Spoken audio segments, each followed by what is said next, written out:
Rasputin's real death story. A small group of aristocrats assembled in a palace on the Moika River on the evening of December 29, 1916, Old Style, in the midst of the winter season in Petrograd. They had one goal in mind, and that was to bring about the death of Grigory Rasputin. There was a palpable sense of dread and apprehension in the air, as well as the aroma of a robust wine. The Russian Empire was on the verge of collapsing, and it was shaking violently outside. Inside, the men made preparations to get rid of the individual whom they believed was hastening the organization's demise. Rasputin, the peasant mystic who had fought his way into the closest circle of the Romanov dynasty, had evolved into something more than a mere individual. He had become a symbol of all that was wrong with Nicholas II's reign. In the eyes of the Empress Alexandra, he was a prophet and a healer, a holy figure who was the only one who could stop the bleeding of her son, who suffered from hemophilia. One could say that he was a fraud, an alcoholic, a corrupter, and possibly even a German agent, according to his adversaries. Could it really come as a surprise that a guy who was so despised would inspire not only the act of assassination, but also the kind of gruesome death story that would go on to become a legend? On that particular evening, the conspirators were led by Prince Felix Yusupov, who was the heir to one of the most illustrious and oldest families in Russia.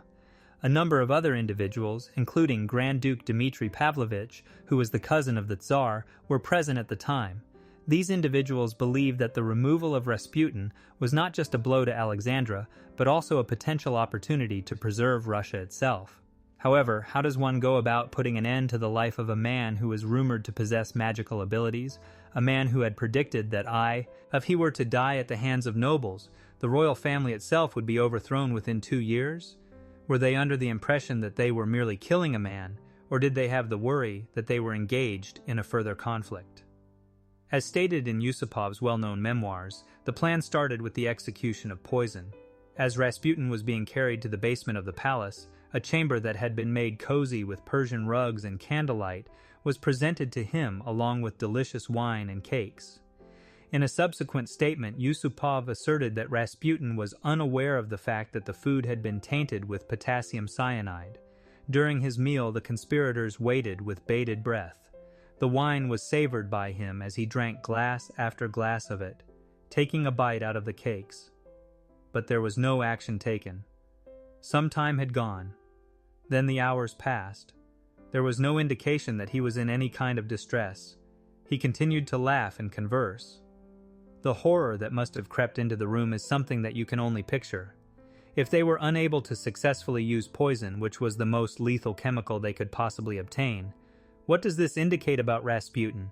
Yusupov, who was becoming increasingly agitated and uneasy, exited the room and then came back with a handgun. He raised the revolver and discharged it as he was standing in front of Rasputin. As the bullet ripped through the mystic's chest, he fell to the ground and sprawled on the carpet. With a sense of relief, the men inhaled. It felt as though the horror had finally come to an end. In order to rejoice with his collaborators, Yusupov even went to the upper floor. On the other hand, an unexpected occurrence took place when he went back down to the basement to examine the physique. The pupils of Rasputin's eyes hardly opened. Despite the fact that his tunic was stained with blood, he managed to get to his feet and then lurched forward with a guttural shout. What must it have been like to witness the resurrection of the guy you had believed to be dead? In his writing, Yusupov described the terrifying event, which saw Rasputin stumbling through the palace, opening a door, and then falling into the frozen courtyard.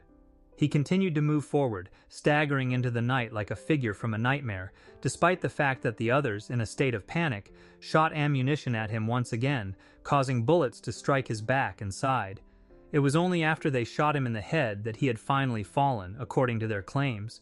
After that, his body was battered, tied, and carried through the snow until it reached the frozen version of the Neva River. There was a hole that had been bored into the ice, and they put him beneath it, allowing the dark water to shut over him.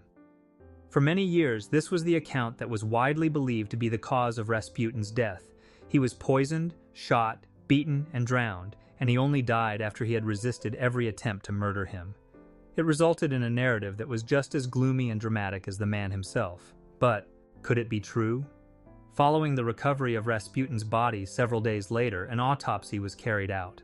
Almost every aspect of Yusupov's story is called into question as a result of the discoveries.